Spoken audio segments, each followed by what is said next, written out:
today I'm announcing several initial steps my administration is taking to curb this epidemic of gun violence. Much more need to be done, but the first, want to rein in the proliferation of so-called ghost guns. These are guns that are homemade, built from a kit, that include directions on how to finish the firearm. You can go buy the kit. They have no serial numbers, so when they show up at a crime scene, they can't be traced. And the buyers aren't required to pass a background check to buy the kit, to make the gun. Consequently, anyone from a criminal to a terrorist can buy this kit in as little as 30 minutes, put together a weapon. You know, I want to see these kits treated as firearms under the Gun Control Act, which is going to require that the seller and manufacturers make the key parts with serial numbers and run background checks on the buyers when they walk in to buy that package. The second action we're going to take, back in the year 2000, the Bureau of Alcohol, Tobacco, and Firearms released a report on its investigations of firearms trafficking in America.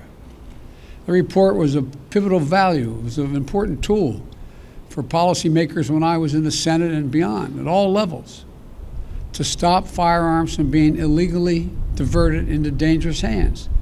Today, with online sales and ghost guns, times and trafficking methods have changed, and we have to adjust. We also have to ask the Justice Department to release a new annual report. This report will better help policymakers address firearms trafficking as it is today, not what it was yesterday. The third change, we want to treat pistols modified with stabilizing braces with the seriousness they deserve.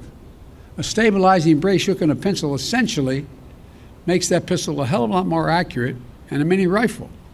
As a result, it's more lethal, effectively turning it into a short-barreled rifle.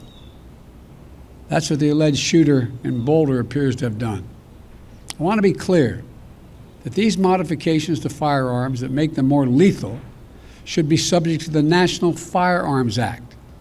The National Firearms Act requires that a potential owner pay $200 fee and submit their name and other identifying information to the Justice Department, just as they would if they went out and purchased a silencer for a gun. Fourthly, during my campaign for president, I wanted to make it easier for states to adopt extreme risk protection order laws.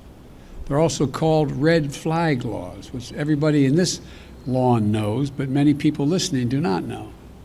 These laws allow a police or family member to petition a court in their jurisdiction and say, I want you to temporarily remove from the following people any firearm they may possess because they're a danger and a crisis. They're presenting a danger to themselves and to others. And the court makes a ruling. To put this in perspective, more than half of all suicides, for example, involve the use of a firearm. But when a gun's not available, an attempt at suicide, the death rate drops precipitously. States that have red flag laws have seen the reduction in the number of suicides in their states. Every single month, by the way, an average of 53 women are shot and killed by an intimate partner.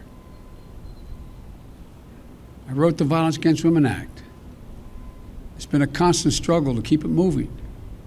We know red flag laws can have significant effect in protecting women from domestic violence. And we know red flag laws can stop mass shooters before they can act out their violent plans. I'm proud, excuse the point of personal privilege we used to say in the Senate, I'm proud that the red flag law in my home state of Delaware was named after my son, Attorney General Beau Biden, our son, excuse me, Joe, who proposed that legislation back in 2013. I want to see a national red flag law and legislation to incentivize states to enact their own red flag laws. Today, I asked the Justice Department to publish a model red flag legislation so states can start crafting their own laws right now.